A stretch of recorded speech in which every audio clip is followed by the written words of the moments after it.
A day in my life as a content creator, ma'am, and online seller.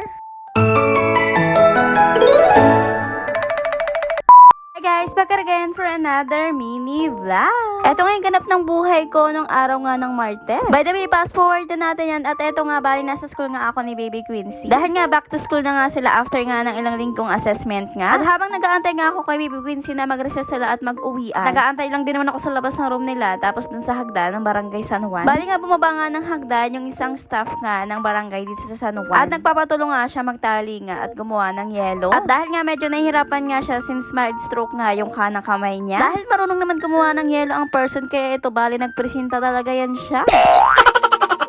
At since wala rin naman ako ginagawa at nag-aantay pa lang din naman ako kay Quincy, at nakatambay lang naman si ate girl sa labas nga ng room ng anak niya, why not, bakit hindi tayo tumulong, no?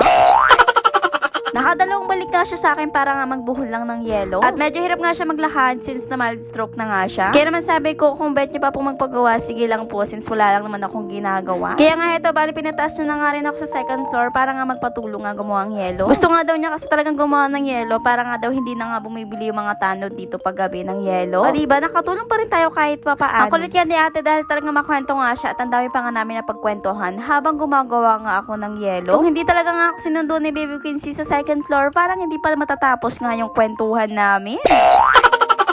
Pero natin naman siya ng isang nanay sa taas. At kaya nga pala tumaas tong batang to dahil nga naiihi na nga siya at hindi nga siya makapagsabi sa ibang nanay. And yes po, diaper free na po si Baby Quincy. At hindi na po talaga siya nagda-diaper. Maliban na lang kapag may lakad or babiyahe. Tapos gabi, kapag matutulog na siya, syempre may tendency pa rin talaga na maiihi nga siya sa higaan. But at least makakatipid na rin talaga kami sa pagbili nga ng diaper. At pagkasundo niya rin talaga sa akin, bali nga break time na rin talaga nila dito. Then after ng break time, nagpasa lang sila ng mga assignment. Tapos inaisa-isa lang sila ng teacher nila. Then afternoon, uwian na rin agad. Bale, ito nga, pauwi na rin nga kami at nag-commute lang kami since wala nga ang dade ko at bumiyahe na. Tapos diretso pasok na rin. Medyo maulan din talaga that day at buti na lang nang uwian nga nila is tumila rin yung ulan. Tapos itong batang to na pang-stop over dahil may rainbow nga daw dun sa lapa.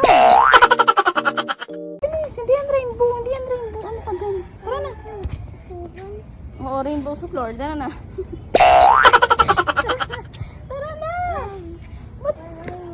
Tara na, bilisan mo, maampun. Nababasa ako.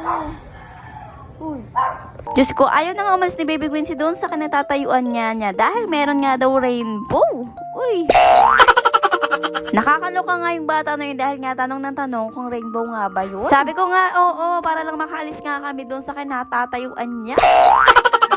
Anyways, bali paggawin namin ito, bali nagbihis lang nga si Baby Quincy tapos ito, nag-unboxing ang person ng ating parcel. At finally talaga, nakabili na nga si ate girl ng map. At hindi na nga lumang damit na gagawing basahan ng ipapupuna sa sahig at sa wall.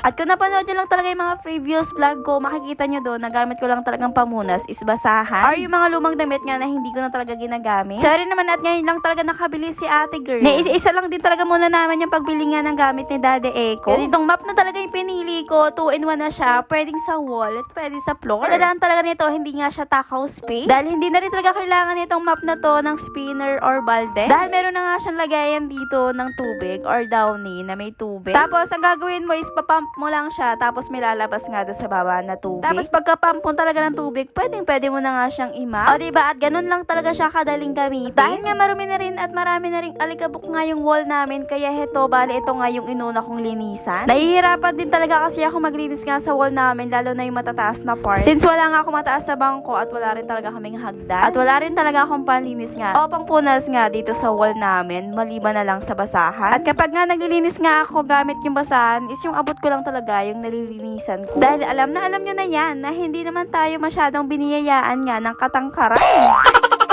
Tanging ganda lang talaga yung biyaya na binigay sa akin ni Lord. Hala. At alam nyo ba, share ko lang, hindi naman sa ikakahiya ko to, ilang araw din talaga ako hindi naglampaso ng sahig namin. Simula ata nung nag-check out nga ako nitong map na to. Dahil sabi ko, excited talaga ako na mag-map at aantayin ko na lang yung in-order kong map. Kaya nga ito mga mima, nang dumating yung map, nag-general cleaning na ang person. kinagandaan din talaga sa map na to, detachable na nga yung mismong pangbunas nga ng map dito. Kaya naman kapag alam nyo na or mukhang madumi na talaga yung map, is pwede nyo nga ito tanggalin, tapos pwede nyo siyang banlawan. And don't worry, napipigaan din naman to. Kaya after nyong banlawan, pwede nyo ulit ikabit. Tapos after nyo rin gamitin, pwede nyo nga siyang labhan. Pero kahit nga kusutin nyo nga lang to, is matatanggal din talaga agad nga yung dumi. Inuna ko rin talaga yung wall nga na linisan or map kasi nga since puti ito. Kaya naman talaga palibot nga ng bahay sa loob, talagang may nap ko. Maliban na lang talaga sa ceiling since hindi ko nga talaga to abot. Pag talaga may baka, parang balat, may tapos ng kalat. Kasi, parang ng tatay. O, di ba nga, literal na nanay at nananer mo na nga siya. Pasyensya na kayo, normal na talaga sa mga nanay nga yung magbunga nga pag nasa bahay, lalo na kapag naglilinis. Paano ba naman yung area nga ng lagayan ng laruan ni Baby Quincy na palagi na lang talaga ako naglilinis at nag-aayos dyan? Pero parang halos araw-araw nga ang gulo-gulo. Diyos ko, kapag talaga nanay ka, walang katapos ang paglilinis ng bahay. At eto, after ilang oras, nakatapos na rin sa paglilinis ang person. Nakapaglinis na rin talaga ako sa kwarto at hindi ko na rin talaga na-videohan dahil nga nag-charge ako. Then, pagkatapos ko talaga maglinis nga ng buong bahay, bali nagpalit na rin talaga ako ng kortina nga dito sa bintana namin. Sorry naman at medyo makulay dahil wala na rin talaga ako mahanap nga ng ibang kulay dito. Kaya naman heto, magpapakakikay muna tayo for today's video.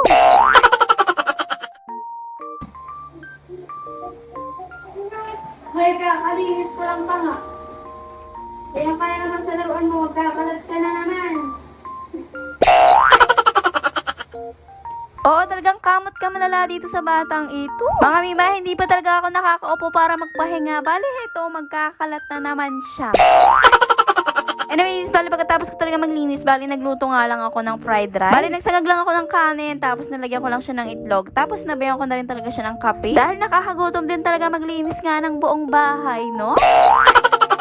At habang kumakain nga talaga ako, bali may dumating nga ako isang parcel dito. Kaya naman talaga pagkatapos ko kumain, bali nag-unboxing na rin talaga ako. At eto nga pala yung self-adhesive plastic wire cord. Eto nga pala yung ginagamit sa bahay or sa mga wire na mga nakalinya na makakalat nga ang tignan. At dahil nga naka-apartment lang kami, kaya naman puro extension lang kami dito. At kita nyo naman talaga na medyo makalat nga siyang tignan. Kaya naman talaga bumili nga ako nito para magamit ko dito sa mga kalat na wire nga. Lalo nga dito sa area nga ng TV namin. Bali nga ganito na nga siya kung titignan nyo. I-align mo lang talaga tapos ididikit mo doon since may self-adhesive na nga siya. Bali ganito nga siya kinakabit. O di ba mas maganda na rin talaga siya tignan at organize kumpara mo nga sa kanina na buhol-buhol nga yung mga wire namin dito. Madali lang naman siya ikabit tapos didikit mo lang din talaga sa wall na may flat surface. Mura ko rin talaga ito nabili. Nasa 23 pesos lang siya, 20 pieces na. Acrylic nga pala yung material neto. At syempre, pagkabili mo nga neto, may kasama na rin talagang self-adhesive. At bali kayo na rin talaga nga yung magkakabit, no? Naman mga mima, kung bet nyo yung mga ganitong product, yung mga link na ilalagay ko na lang sa comment section at yan sa yellow basket. At hanggang dito na lang ang ating mini vlog mga midal. Medyo mahaba na rin at talaga magpapahinga na ang person dahil pagod. So, yun lang naman guys for today's video. This is Mami Jen. Thank you for watching. Follow for more. Bye-bye!